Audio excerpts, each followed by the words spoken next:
Olá, boa tarde, bom dia, boa noite para você, meu aluno de Direito da Faculdade Serra Dourada. Vamos continuar nossa aula. Terminamos na última aula falando sobre o direito positivo e o direito natural. Agora iremos começar a nossa matéria de fontes do direito. Vamos falar hoje da primeira parte dessa matéria, correto? Vamos iniciar o seguinte: fonte de direito tem um sentido metafórico, tradicional no estudo do direito. Significa o quê? Fonte do direito significa nascedouro, nascente, origem, causa, motivação das várias manifestações do direito. Trata-se, fonte do direito, da expressão absolutamente consagrada pela doutrina. Podemos referir as fontes históricas do direito. Nesse sentido, estuda-se as fontes do direito brasileiro, ou seja, sua origem, sua gênese, nas ordenações no reino e nos monumentos jurídicos mais antigos que deram origem ao nosso direito. O direito, apesar de ser o dinamismo, contém muitas ideias permanentes, que se conservam presentes no curso da história.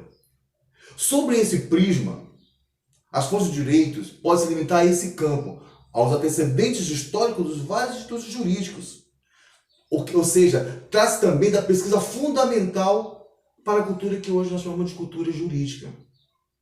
Se o exame, perceba uma coisa, sem o exame das raízes históricas, qualquer estudo de direito estará incompleto.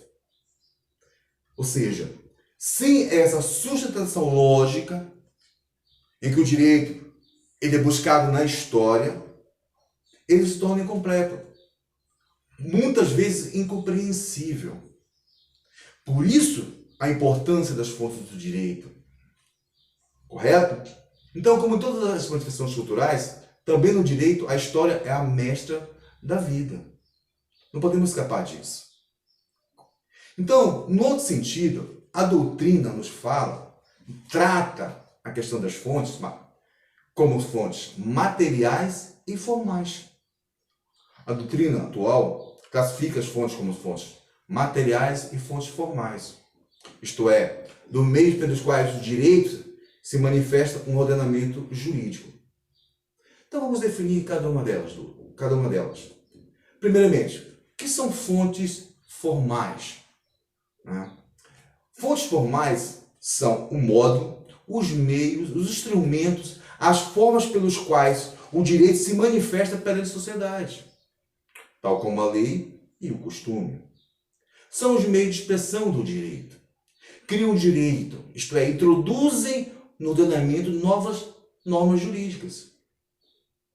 Então, repetindo, fontes formais é aquela fonte pelo qual o direito se manifesta perante a sociedade. De que forma que essas fontes formais se manifestam? Através das leis, dos costumes. São através dessas fontes que o direito ele é passado, não é propriamente dito, à sociedade. É através dessas fontes formais que criam novas normas jurídicas. Diferente das fontes materiais. Professor, o que são fontes materiais? As fontes materiais são as instituições ou grupos sociais que possuem capacidade de editar essas normas, como o Congresso Nacional, as Assembleias Legislativas Estaduais, municipais, o Poder Executivo, em determinadas hipóteses, através de decretos. Sob esse sentido, fonte vista sob o prisma da autoridade que pode emitir legitimamente o direito. Então, façamos a comparação. Direito formal é o direito propriamente dito, através das leis, costumes, que possam a expressão concreta do direito.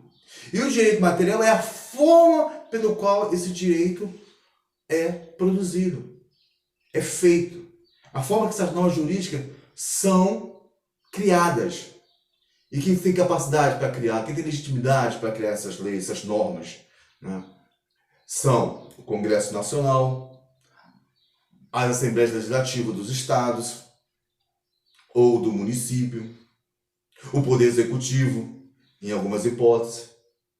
Então, o direito formal são as leis, os costumes, a forma de expressão da norma jurídica, enquanto que a fonte material são a forma de criação produzidas. Mas analisemos o seguinte: ocupamos aqui das manifestações formais do direito.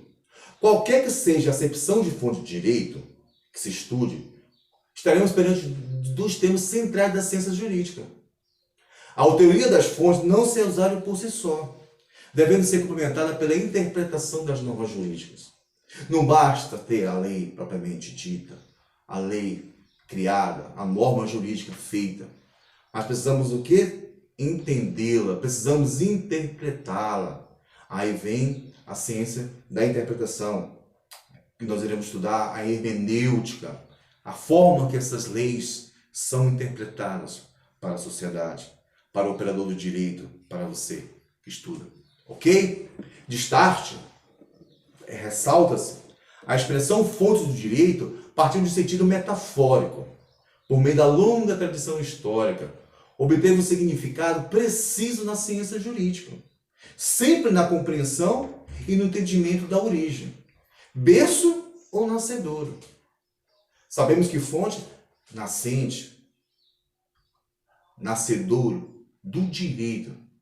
Procurar uma fonte de uma regra é buscar o ponto de onde ela brotou para a vida social.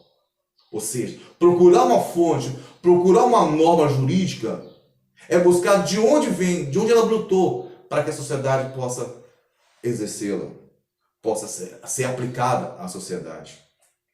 Abrangindo tanto as fontes formais quanto as fontes materiais, um grande doutrinador brasileiro, jurisconsulto, Miguel Reale, ele fala o seguinte: acentua que nesse tema há uma noção essencial, pois toda fonte implica uma estrutura sem poder.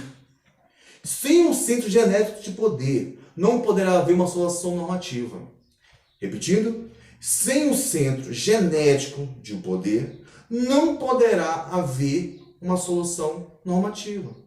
Desse modo, conclui-se esse Miguel Reale que são 4 as formas de poder. Quais são elas? O processo legislativo, a jurisdição, ambos expressão dos poderes do Estado, legislativo e judiciário, respectivamente, os usos e costumes jurídicos, por ter decisão anônima de um povo, e por último, a fonte negocial, expressão do poder negocial que se manifesta nos contratos, negócios jurídicos bilaterais e nos negócios unilaterais, como o testamento. Vale lembrar que o direito positivo, a norma jurídica, ela é bilateral, diferente da norma moral, que ela é unilateral. Então, repetindo, para Miguel Reale, existem 4 formas de poder: o processo legislativo, a jurisdição, ambos expressão de poder do Estado, que o Estado que rege é esse poder, correto? O uso e costumes, poder decisório de um povo, a fonte negocial, que rege os negócios, poder negocial, através de contratos, negócios jurídicos bilaterais, negócios unilaterais, como por exemplo o testamento, que significa a última vontade de alguém, correto? E também o legislativo e o judiciário, como falei anteriormente, correto? Também deve ser lembrado, como importante manifestação normativa, as fontes decorrentes do processo legislativo. Ou seja, as leis, por mais que sejam menos conforme a vontade da sociedade. Pessoal, eu não entendi. Repete para mim, por favor.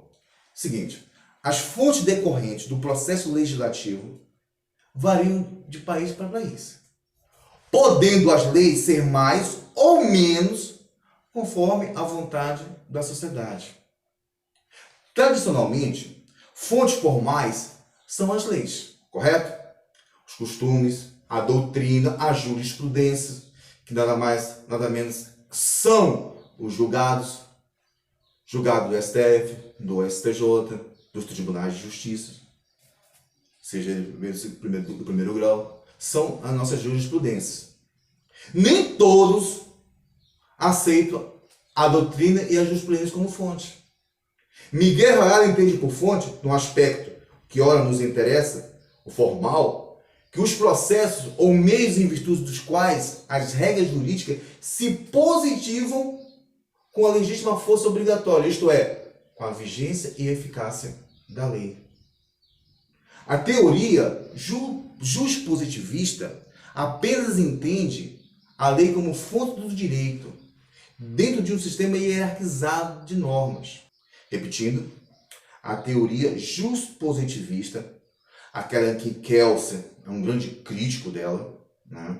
É um grande incentivador, ele é altamente positivista, e ele fala que apenas entende que a lei é direito, dentro de um sistema hierarquizado das normas. Outros fatos poderiam ser considerados, quando muitas fontes subordinadas ou secundárias. Para a teoria juspositivista, somente a lei é a fonte do direito. Correto? É claro que dentro do positivismo há nuances particulares entre os múltiplos autores, mas a ideia fundamental é essa. Ou seja, entendem que a lei é a única fonte do direito. Correto? Então, podemos dizer o seguinte: os estudos das fontes é matéria fundamental e da sociologia do direito e constitui objeto crucial de toda a reflexão jurídica, em especial ao estudo da ciência dogmática do direito. Correto? Assim, aqui, se colocando de lado as fontes materiais que têm o Estado como poder emanador, porque as fontes materiais provêm do Estado, provém do Congresso, provém das casas legislativas, seja elas estaduais e municipais.